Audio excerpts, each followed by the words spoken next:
Where's McCullum going to try to hit him? Well, you know. Over the keeper. No, they'll try it once. Tommy Southey again. A super over. Straight down the ground, and they'll just get the one. And this morning it's going to be express and get back. Could he be run out? No, he's sharp enough. 2 off 1.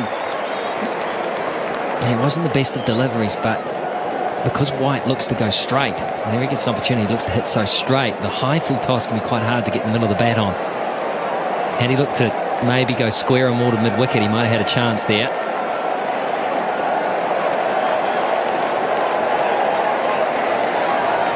New Zealand will use Martin Guptill, Ross Taylor and Brendan McCullum when it's their turn to bat. It seems a long way away at this point. Here's Southey again. Just a single. Tim Southey. Man, he's bowling a season's worth here.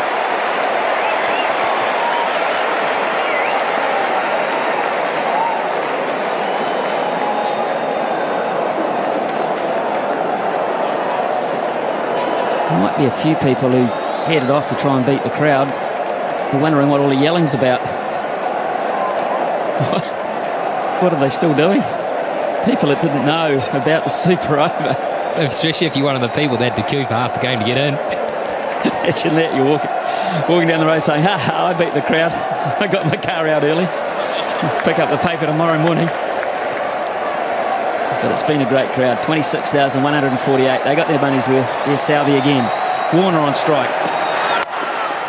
Oh, Southey. He doesn't have to throw it. That's fine. It's a genius. How did he stop this, or did you just get in the way? I reckon he could bat too. Maybe they sent him out to bat. He's trapped that. White wanted to get the strike. Warner wasn't prepared to risk it. So he's bowled 3 balls for 3 runs. And Warner has 3 balls to work his magic. Can he do it? That's big. How big? It's going to be caught. It's going to be taken. Not big enough. Nathan McCullum. The most important thing there, it's a dot ball. And Australia only have 1 wicket up their sleeve, but White gets on strike. It was close to his arc, but he toe-ended it. It was just too wide for him to get in the middle of the bat on it, and so it went up. It just floated up. Nathan McCullum, I tell you what, I don't care what the situation is, he does not drop those. He had his head, he was looking to place the ball around the park. He looked like he was cool, calm, he knew what he was doing, he was in form and he was hot. Anyway, that's all academic. Here's White. There's Tim Southey again too. Oh, my word. He runs him out, that would be the end of the innings. He didn't try. Hey, Tim Southey, how about this? How about that? But absolutely perfect. Well, is Brendan McCullum man of the match if New Zealand win? Of course he is. Or is Southey? Is Tim Southey?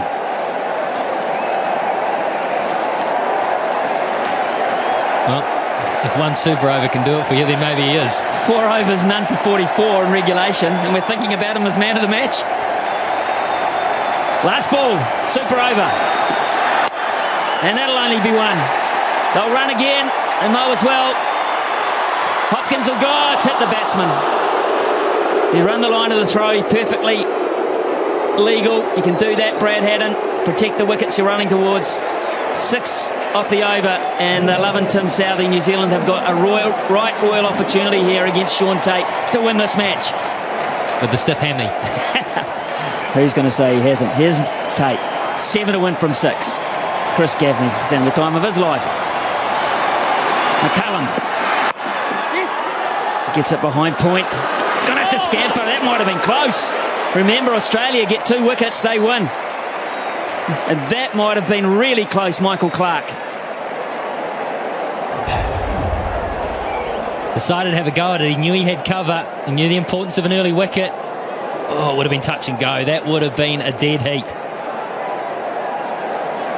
Yeah, Brendan McCullum knew it. So 1 from 1. Good stuff, Sean Tate. Now the strategy, the field placing's probably changed here. The thinking's got to change. Guptill will play. Guptill will look to play down the ground. And maybe go through cover. that's a shocker. Oh, my goodness. Not even close. Who's feeling it the most? What has happened here? Well, the first ball was a little rough as well. He's just holding on to it. He's obviously feeling the pressure. That is a shocker. Hadden did well to cut that off. 5 from 5. 5 from 5. A bonus for New Zealand there.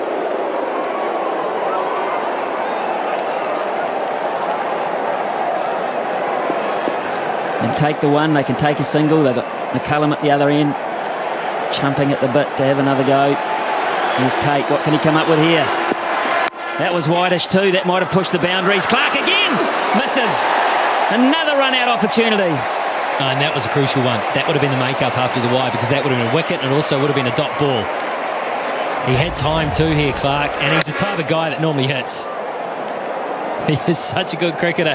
Guptill gave it everything. He had time to steady himself, take aim. It would have been out. Yeah, it would have.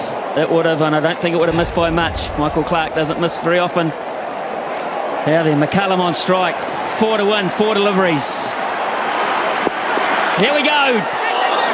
Gaffney calls it a wide, and they run one as well. McCullum put pressure on by taking the shot on, and Tate has not reacted well to the situation. Well, this ball looked to deflect. Let's have a close look at this, because